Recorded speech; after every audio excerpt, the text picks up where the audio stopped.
NIM 112004 akan memaparkan sejarah peradilan Islam masa penjajahan. Yang pertama, sejarah peradilan pada masa penjajahan Belanda. Yang pertama yakni kehadiran pemerintah kolonial Belanda di Indonesia merupakan sumber pertentangan terutama bagi umat Islam. Di satu pihak, Belanda berupaya untuk mempertajam dan melebarkan pengaruh kekuasaan wilayah jajahannya di Nusantara. Sedangkan pihak umat Islam berupaya untuk melepaskan diri dari belenggu penjajahan Belanda. Karena itu, upaya Belanda mendapatkan perlawanan yang gigih dari para raja dan sultan Islam. Mereka saling bahu-membahu dengan para ulama untuk menyadarkan umat Islam agar dapat membebaskan diri dari cengkraman pemerintahan kolonial dengan perlawanan yang tak pernah berhenti. Yang kedua, pemerintah kolonial Belanda menyadari para pegiat dan pejuang di Indonesia adalah orang-orang Islam yang taat kepada ajarannya. Oleh karena itu, pemerintah Belanda diam-diam gencar bekerja keras mempelajari situasi dan kondisi yang menyangkut kehidupan penduduk di Indonesia, termasuk dalam mengkaji Islam secara ilmiah, dan diselenggarakan pula Indiologi, yaitu ilmu yang mengenal lebih jauh seluk-beluk penduduk Islam. Yang ketiga yakni kebijakan Islam polisi oleh Belanda yang dimotori oleh Snorkhorgenje.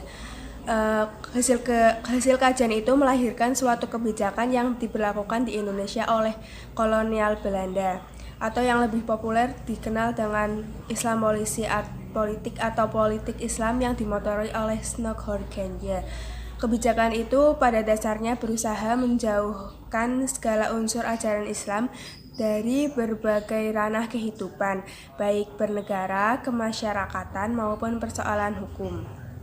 Yang keempat adalah diangkatnya beberapa penghulu yang independen dari kekuasaan sultan, sekaligus menghapuskan kekuasaan bupati dalam bidang agama. Selanjutnya posisi dan peran bupati diambil alih oleh pejabat yang bertanggung jawab langsung kepada pemerintah kolonial Belanda di Batavia. Dalam hal ini, bupati hanya mengambil peran dan bertugas mengawasi segala urusan agama Islam. Yang kelima, para ahli Belanda sebenarnya mengakui bahwa hukum Islam berlaku di Indonesia, dan sejak masa pemerintahan VOC pun telah diakui berlakunya hukum perdata Islam. Pada tanggal 25 Mei 1760 keluar sebuah resolusi yang dibuat oleh Fraser berupa kumpulan aturan hukum perkawinan dan hukum kewarisan menurut Islam untuk dipergunakan pada pengadilan VOC bagi orang di Indonesia yang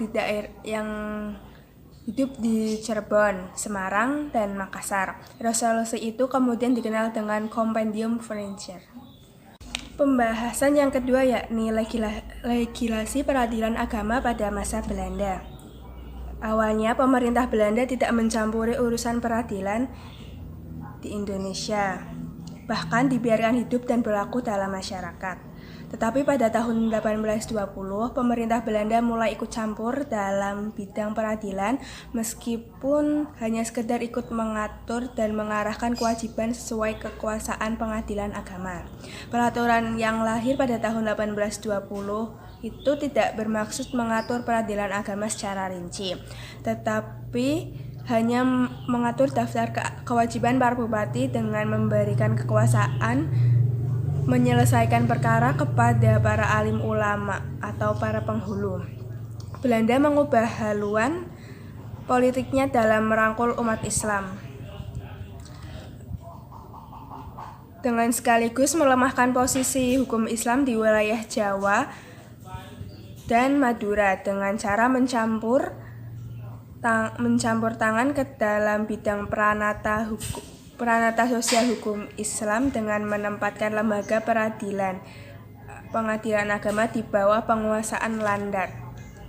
munculnya berbagai aturan yang dikeluarkan pemerintah Belanda. Munculnya berbagai peraturan yang dikeluarkan pemerintah Belanda secara bertahap dan terus-menerus, sebenarnya berusaha melemahkan bahkan menghapuskan legitimasi pemberlakuan hukum Islam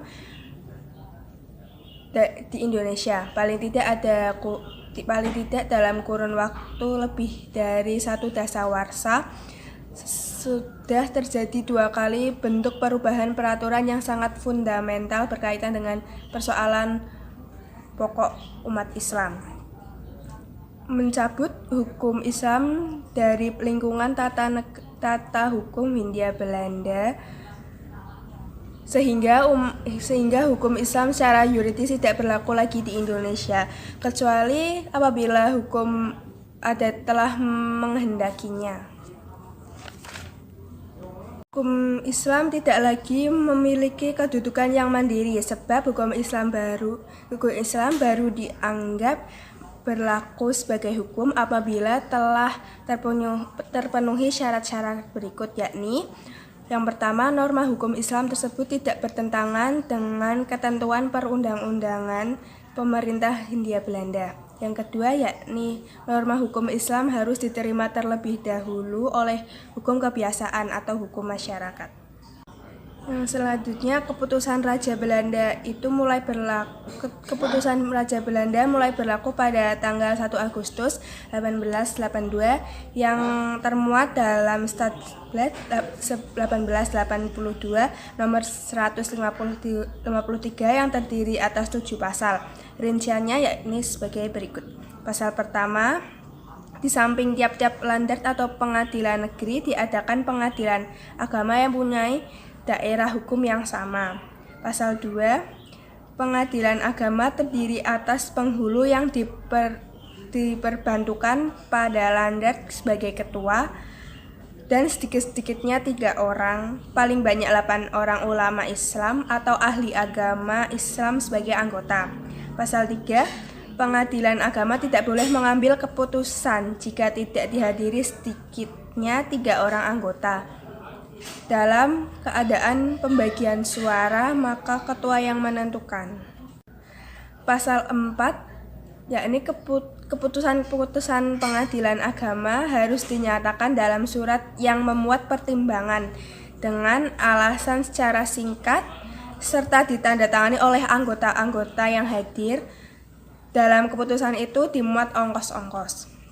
Pasal 6, setiap keputusan agama harus dimuat dalam surat register yang dengan perantaraan bupati atau pejabat tertinggi di bawah bupati setiap 3 bulan sekali dikirimkan kepada pemerintahan daerah setempat, yakni bupati, untuk memperoleh penyaksian atau fiksum. Pasal 7, yakni setiap keputusan pengadilan agama yang melampaui batas kekuasaannya atau tidak memenuhi ketentuan ayat 2, ayat 3, dan ayat di atas tidak dapat dinyatakan berlaku.